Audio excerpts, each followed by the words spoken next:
जमिनीचे बेकायदेशीर हस्तांतरण रोखण्यासाठी अँटी लँड ग्रॅबिंग ऍक्ट शासनाने तात्काळ लागू करावा.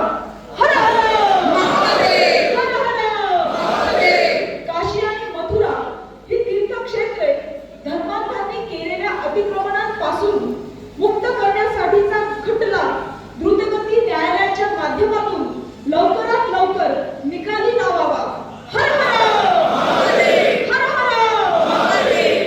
शिर्डी जवळील पुणतांबा येथे श्री महादेव मंदिरात मूर्तीची विटंबना करणाऱ्या आरोपींवर कठोरात कठोर कारवाई करण्यात यावी. हर हर महादेव, हर हर.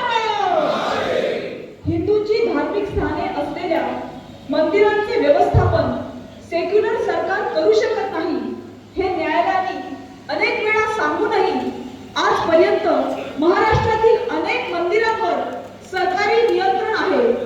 सर्वोच्च न्यायालयाच्या आदेशांचे पालन करत सरकारने राज्यातील सर्व मंदिरे सरकार मुक्त करून ती भक्तांच्या ताब्यात द्यावी.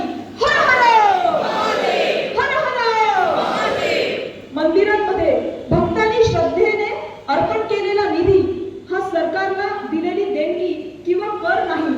त्यामुळे सरकारला मंदिरातील पैसा विकास कामांसाठी वापरण्याचा कोणताही अधिकार नाही. यासाठी महाराष्ट्र सरकारने मंदिरांची संपत्ती विकास कामांसाठी न वापरण्याची घोषणा करावी. हर हर महादेव. धर्मदायालये मंदिरांना विविध कारणांसाठी देणगी देण्यासाठी आज्ञापत्रे पाठवत आहेत. अशी नियमबाह्य सरकारी पत्रे महाराष्ट्र शासनाने रोखावी आणि मंदिरांचा निधी केवळ धार्मिक कार्यासाठी उपयोगात आणला जावा अशी सूचना धर्मादाय आयुक्त कार्यालयाला करावी. हर हर महादेव. महाराष्ट्रातील पौराणिक किंवा महत्व असलेल्या परंतु प्रशासन पुरातत्व विभाग यांच्याकडून दुर्लक्षित झालेल्या मंदिरांचा तात्काळ जीर्णोद्धार करण्यासाठी सरकारने अर्थसंकल्पात भरीव योगदान द्यावे. हर हर महादेव, हर हर महादेव. महाराष्ट्रातील धार्मिक महत्व असलेली तीर्थक्षेत्रे, श्री क्षेत्रे, गडकिल्ले तसेच मंदिरांवर झालेल्या अतिक्रमणांचे महाराष्ट्र सरकारने सर्वेक्षण करून तात्काळ ती अतिक्रमणे दूर करावी. या संदर्भात चालू असलेल्या न्यायालयीन खटल्यासाठी जलद गती न्यायालये निर्माण करावी. हर हर महादेव. महाराष्ट्रातील क वर्गातील मंदिरे सर्व कागदपत्रे उपलब्ध करूनही ब वर्गात वर्गीकृत केली जात नाही याची महाराष्ट्र शासनाने दखल घ्यावी.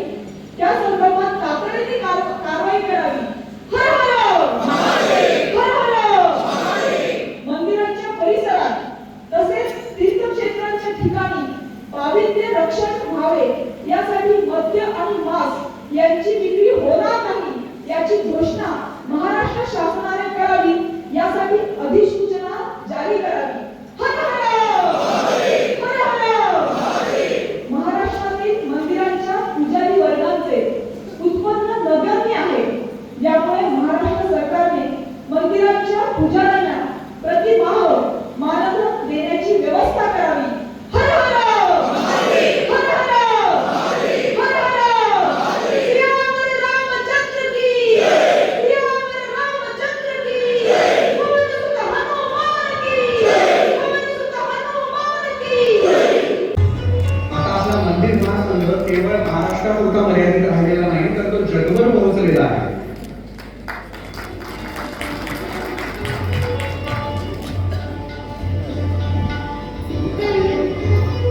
धन्यवाद.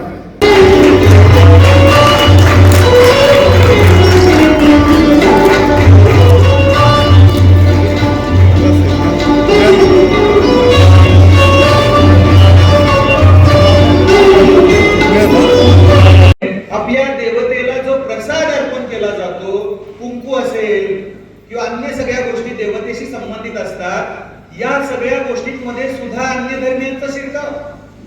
मला सांगा, जे मुळात आमच्या गोमातेला मानत नाहीत, गोमातेला मारून त्याचं गोमांस खातात, जे मूर्ती पूजा मानत नाहीत, अशा मंडळींच्या बाबतीत जर त्यांच्याकडनं आम्ही काहीतरी घेतलं, आमच्या देवाला किंवा देवीला अर्पण केलं, तर देवी किंवा देव पावणार आहे, कृपा होणार आहे का?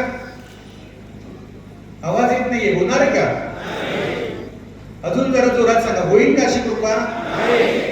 बरं, एवढंच नाही, याच्यामध्ये मी काही उदाहरणं तुमच्या सर्वांच्या समोर मांडणार आहे की आज जर आपण हे पाहिलं, आमच्या डोक्यामध्ये सर्वधर्म समभावाचं म्हणजे एक प्रकारचं भूत असतं.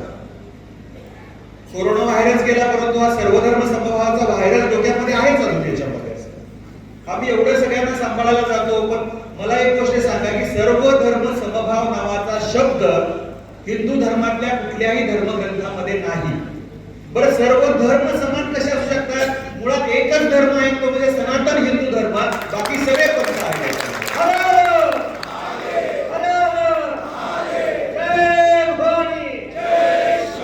त्यामुळे अन्य पंथांना आपल्या धर्माच्या जोडीला आणून बसवणं म्हणजे खऱ्या अर्थाने हिंदू धर्माचा अपमान आहे असं या ठिकाणी.